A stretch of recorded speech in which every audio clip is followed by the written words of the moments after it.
Good morning, everybody. Welcome to Friday Reflections. Great to be here with you again. I'm feeling a little nostalgic because you heard me, if you were here last week, you heard me announce that we are retiring this program. And it's hard to say without a little crack in my voice because I am pretty emotional about it, and yet it is time to give this program its proper send-off. We've been going strong since May of 2020. 3.5 years? So we've done 150 and 200. I don't know how many programs we've done. We've done a lot. And we've had a wonderful run thanks to your engagement and your participation and all the lovely feedback and we've received over the years is greatly, greatly appreciated. So thank you for all of that. Let's finish strong. We got plenty of shows left. In fact, counting today, we got 10 more shows. So we got this last one in September today, and then there's 4 coming up in October, and then there's 2 in November because we're taking 2 holidays. The November 10th is when Oasis is marking the Veterans Day holiday, and the staff will be off. And also, of course, we're taking Black Friday off, right? The Friday after Thanksgiving, everything is closed except retail. And so we're shutting it down that weekend too. And then we're coming back after Thanksgiving, and we're doing those first 3 Fridays in December. December 15th will be our last program. And for the next 9 programs after today, I'm going to be focusing on the book. And I know a lot of you already have the book, and if you don't, let me tell you about it. It's called The 7 Stone Path: An Everyday Journey to Wisdom. It's a book I've been working on for 14 years. It's kind of like all the classes and lectures and satsangs and sanghas and guided meditations I have ever done in book form.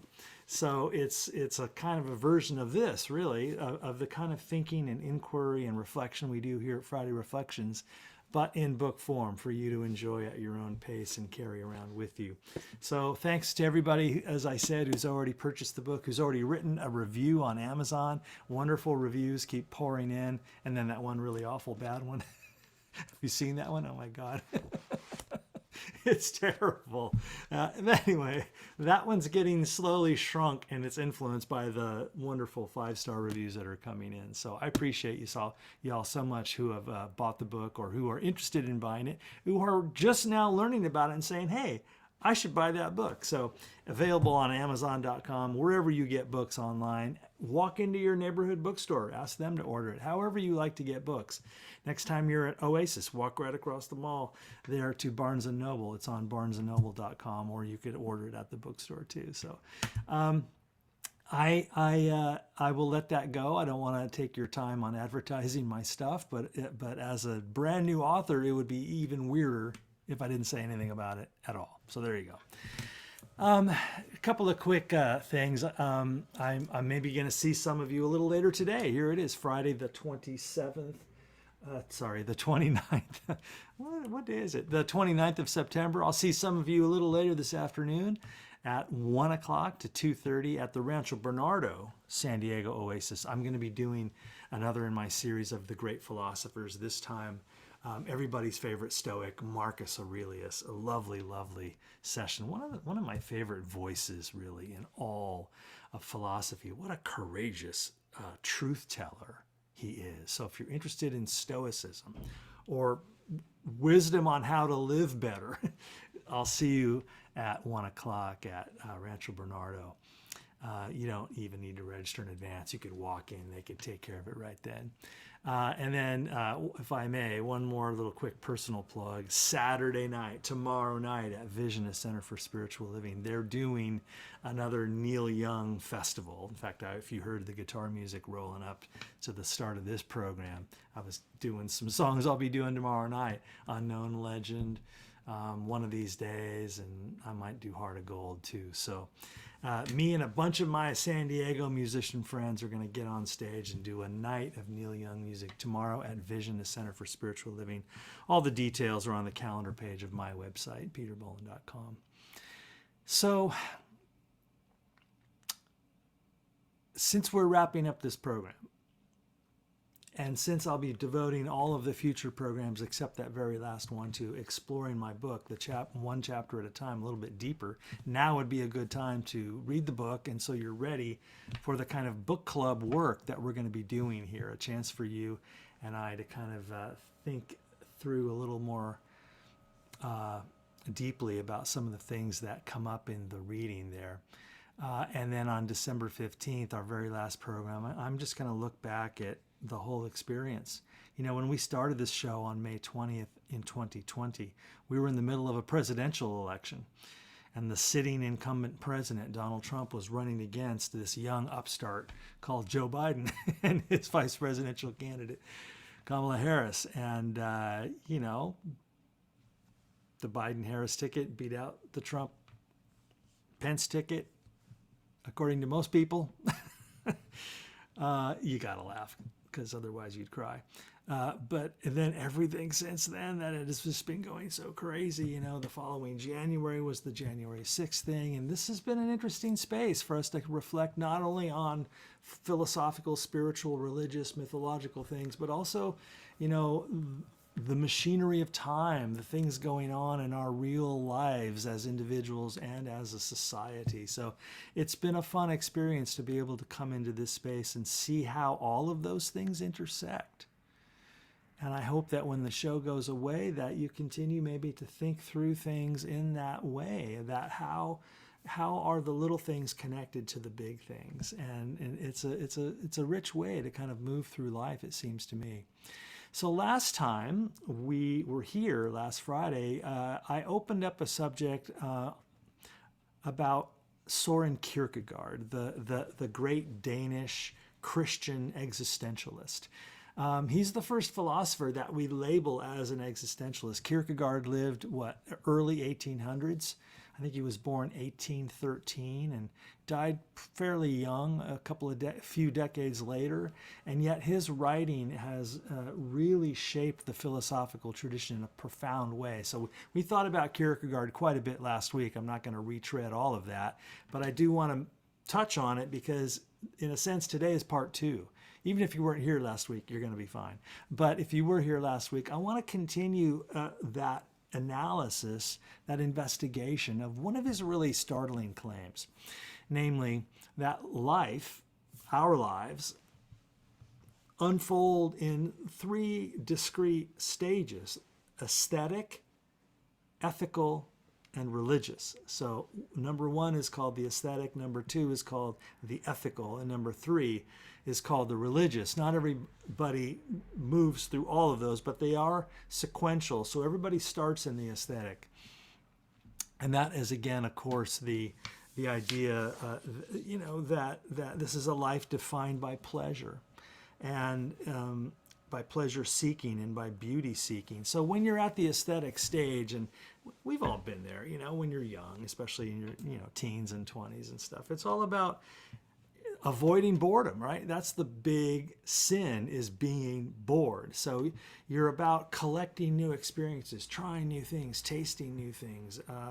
And life is experimental in a way. You're always sort of chasing that next high, not necessarily literally, although that could easily be considered under this heading, couldn't it? So looking for new and exciting experiences. And it's a very important stage, to engage in the world that way, but it's also fundamentally immature. It's fundamentally self-centered because personal pleasure is a very subjective thing. It's a very private thing, what you like.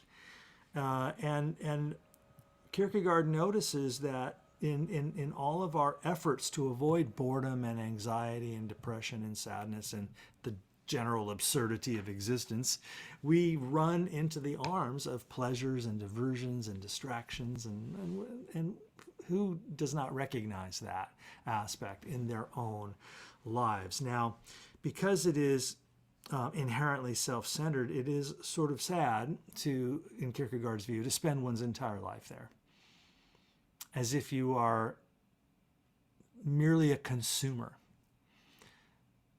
simply moving from one museum kiosk to the next to take, oh, what's this? Oh, what's this? Oh, what's that? Oh, what's that? And just collecting experiences and calling that a life.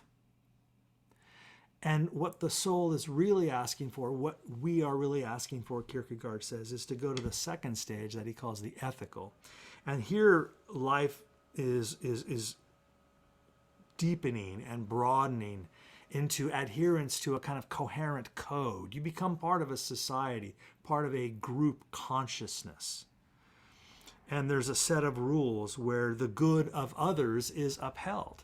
This is an advancement, Kierkegaard would argue.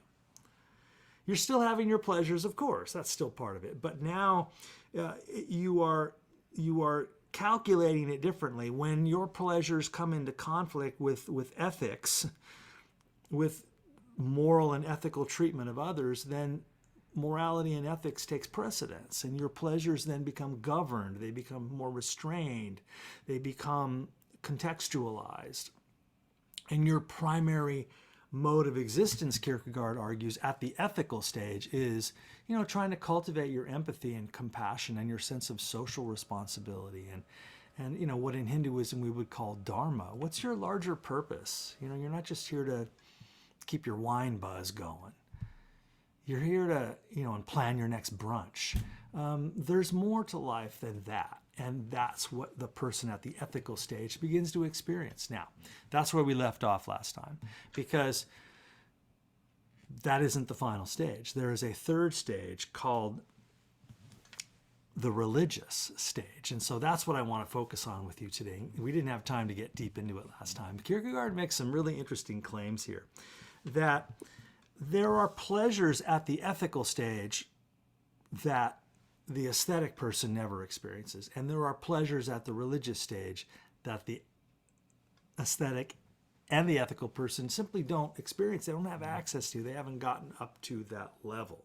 So the aesthetic person craves novelty to combat boredom, whereas the ethical person craves and enjoys consistency and order and governance. And they take their meaning from life from that. They build their edifice against the absurdity of the cosmos behind you might say a facade or at least a picket fence of consistency and moral responsibility. So let's turn to the religious. What Kierkegaard means by religious is something that we wouldn't call religious. We would call it spiritual. So again, he's working over 100 years ago, about 100 years ago.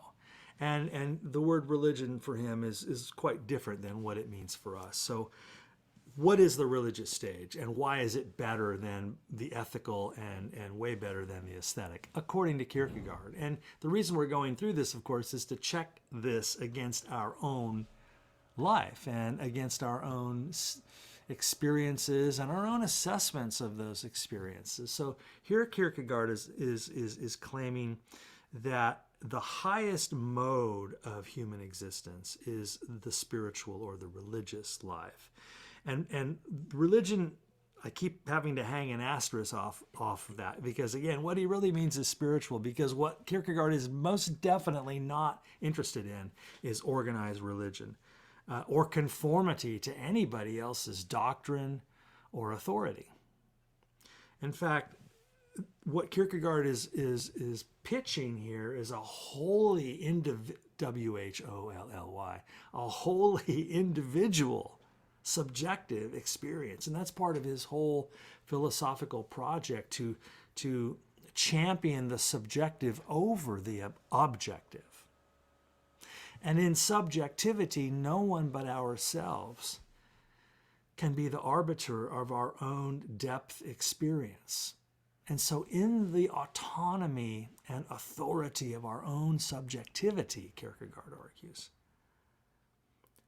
we have an opportunity here.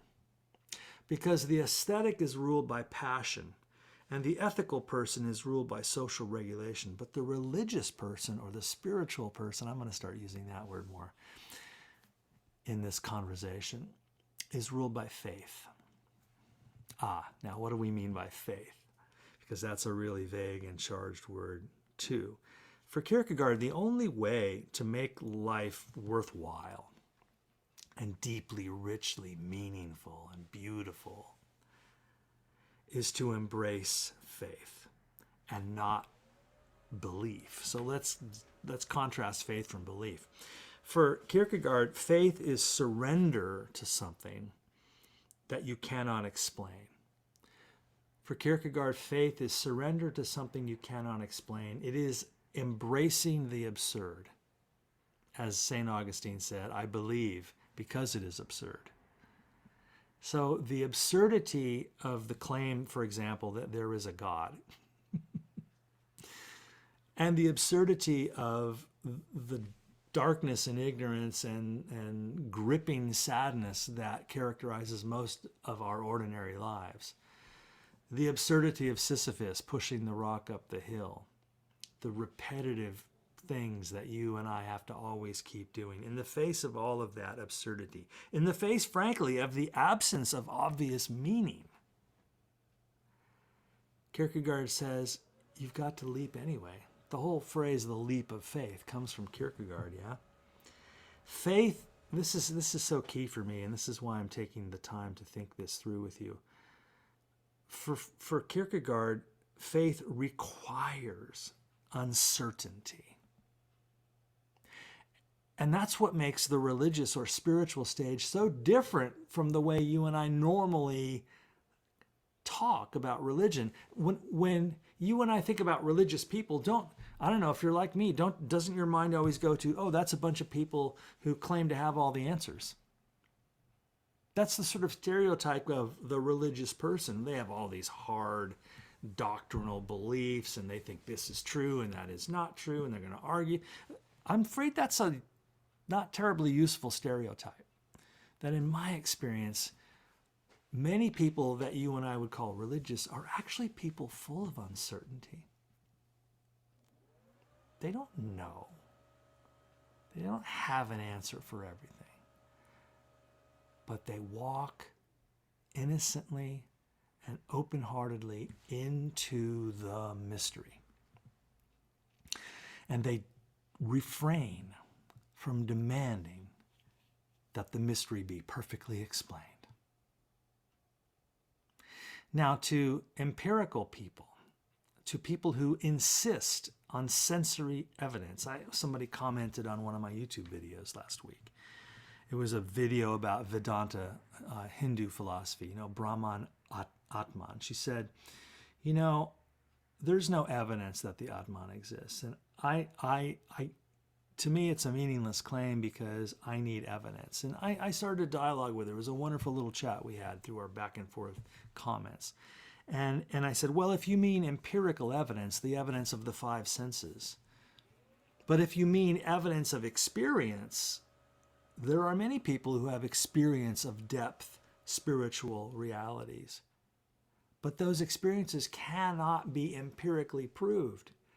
Just because you have two cameras on the front of your head and two microphones on the side and the capacity to smell, taste, and touch, that's going to give you, that's the only information you're willing to accept? That's what Deepak Chopra calls the superstition of materialism. Insisting that everything be receivable by my five sensory tools. And if it's not detectable by my cameras and microphones and taste and touch and smell, it's not real. What a strange naivete, like a naive realism.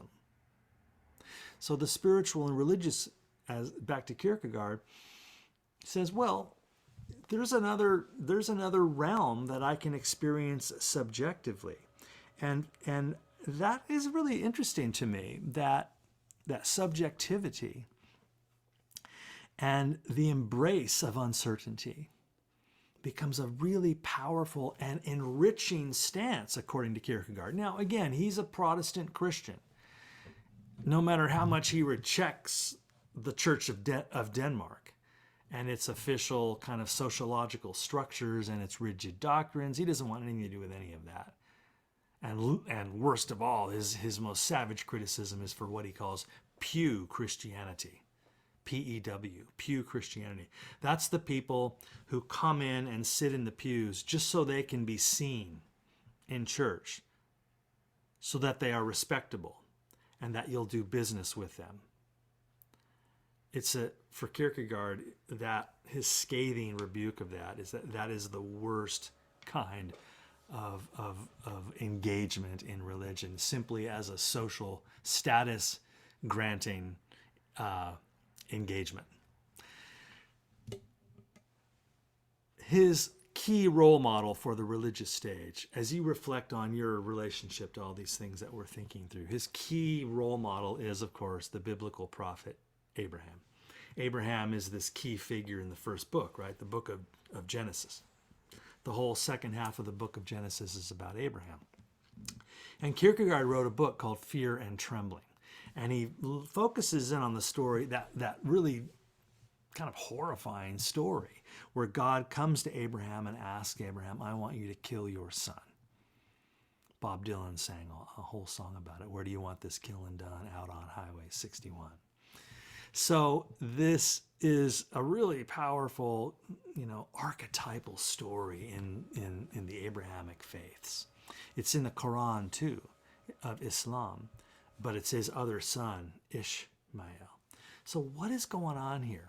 Why would a supposedly loving and just God tell Abraham to carry out human sacrifice, infanticide of his own son? And Kierkegaard goes through the whole story and he says, look what Abraham does. He even lies to his wife. He doesn't tell her what he's going to do. He lies to his son. He doesn't tell his son what he's going to do. His submission is to God and God alone. Kierkegaard calls Abraham the knight of faith. K-N-I-G-H-T. The ultimate example of the kind of faith, to say yes to the absurd.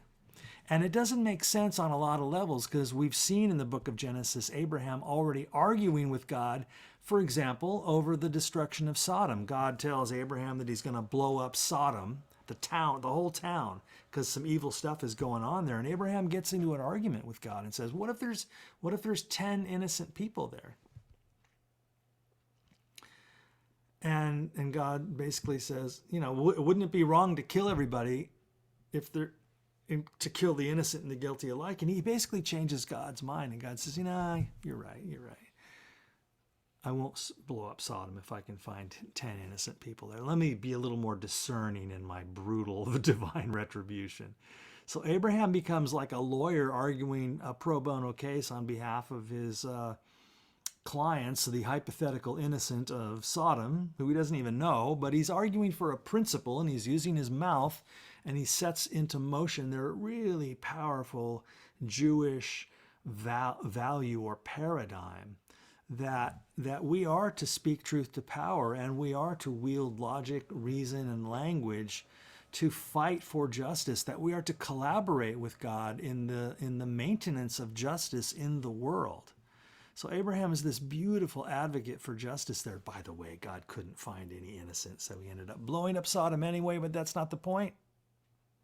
And then later in Abraham's story, this guy who argued with God, when God says, I want you to kill your son, Abraham's like, okay. And Kierkegaard is examining that story and saying, this is how terrifying faith really is. It brings about fear and trembling, hence the title of his book, Fear and Trembling, from which Hunter S. Thompson got his title, Fear and Loathing in Las Vegas. I digress.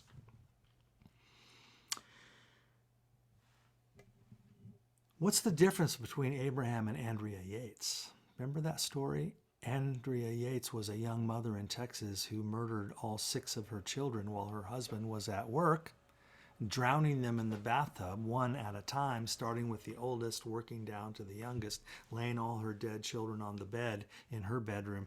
That's a scene for her husband to walk back into when he gets back from work. And her claim in her deep postpartum depression was that Satan had infected all of her children, and God told her to kill all of her children. Now, what's the difference between Andrea Yates and Abraham? Well, Abraham, that's in the Bible, so that's true. Andrea Yates is just crazy, right? And she's in a mental institution, I believe, to this day. It's difficult to measure objectively the veracity of a subjective claim. That is going to haunt us. This whole thing with Kierkegaard is like, yeah, that's beautiful, sir. All that talk about subjective spirituality and the embrace of uncertainty and and that we don't need to prove anything and that it's all just raw subjective experience. That's all beautiful until it isn't. I even heard an NPR story on National Public Radio about a recruiter for Al Qaeda whose job it was to recruit children to be suicide bombers in the poorest neighborhoods. Of course, you're going to go if you're recruiting suicide bombers, and some suicide bombers just blew up a couple of mosques yesterday in Pakistan, 57 dead. How do you convince someone as a recruiter that, hey, you need to strap explosives all over your body and go into a place of worship and murder everybody there with homemade explosives full of nails and rip everybody's bodies apart, including yours? How do you do that? Well, these recruiters go to the family. It's always a very, very, very poor family. And they say, look, would you like to be a martyr for Allah? Would you like to, we'll pay you $100,000. We'll build a website. We'll have rap singers write rap songs about you. We'll make you a YouTube hero. You will die, but you will live in immortality. You will make your family rich. You will be famous. You will be devout. All you have to do is surrender to God. God wants you to do this. While the rest of Islam is saying, no, that's not true. Allah does not sanction the death of innocents. It's all through the Quran. You kill one man, you've killed the whole world. The morality of Islam is unimpeachable. It's the same morality as Judaism and Christianity. This is apostate Islam. This is false Islam, according to most Muslims. But there it is, right? The recruiter saying to these kids and using the story of Ibrahim, as he's called in Arabic, who is mentioned something like 47 times in the Quran. Abraham is a huge deal in Islam, Ibrahim. He is also the example of submission to God. And the word Muslim means one who submits, one who surrenders. And the word Islam means the peace that comes with submission to God, with surrender to God. This is the shadow side of religious experience, isn't it? This is the shadow side of Kierkegaard's notion that the highest human life is a life of spiritual surrender to the mystery, to the higher power that we cannot explain. This is a problem. So we also know that this is a common dead end. And maybe that's the wrong word, because it isn't a dead end. This is a common point of constriction that we often arrive at in our philosophical inquiry. We have a paradox now. We have two competing truths that are both equally true. And boy, have we dealt with that a number of times through this Friday Reflection series. The thesis and the antithesis. And out of the negation between these two contradictory truth claims, out of that negation comes the third reformulation of a higher truth called the synthesis. And I'm going to leave that unstated right now. But notice and just exist within this tension that there is something worth thinking about as we interface with so-called religious people throughout our civil and often not so civil society. That fundamentalist energy, people so full of certainty. And I'm comforted, strangely, by voices like Kierkegaard and the mystics the world over who remind us that real spiritual experience is not certainty. It's emptiness. It's letting go, even of my own ideas, and moving instead into a lived experience fomented perhaps more avidly by music and poetry than by theology and doctrinal discourse. And that's why we always close Friday Reflections with a poem. Because poetry does more to move us into that indeterminacy, into that Rumi's field beyond all notions of right doing and wrong doing. And when the soul lies down in that grass, the world is too full to talk about. So we fall silent and we move instead into subjective spiritual experience beyond all certainties. And this is where it gets delicious, and I would say very healthy, beyond the need for certainty. So let's close today with a poem and a quick reminder again that next Friday we are going to begin an 8-week series, an 8-session series. I'm going to move through the book, starting with the introduction for next week, and then the week after that, chapter 1, and the week after that, chapter 2, and all the way through chapter 7. That's going to take us all the way up to December 8th. So be sure and register for all of those and get a hold of the book so that you can be reading along with us and experience it in all of these different ways. So here's my final words for today's program, a poem by W.S. Merwin called Rain Light. Rain Light by W.S. Merwin. All day the stars watch from long ago. My mother said, I am going now. When you are alone, you will be all right. Whether or not you know, you will know.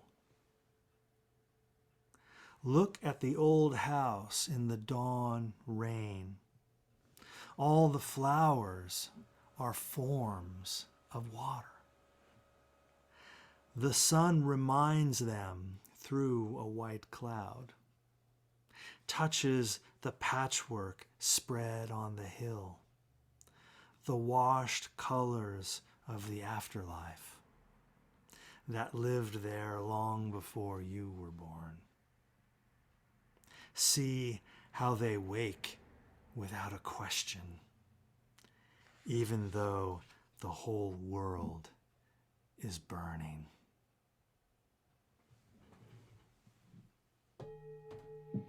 W.S. Merwin, Rain Light. That's it for our session today on Friday Reflection. Thank you so much for joining us. Signing off, and I'll see you on the other side.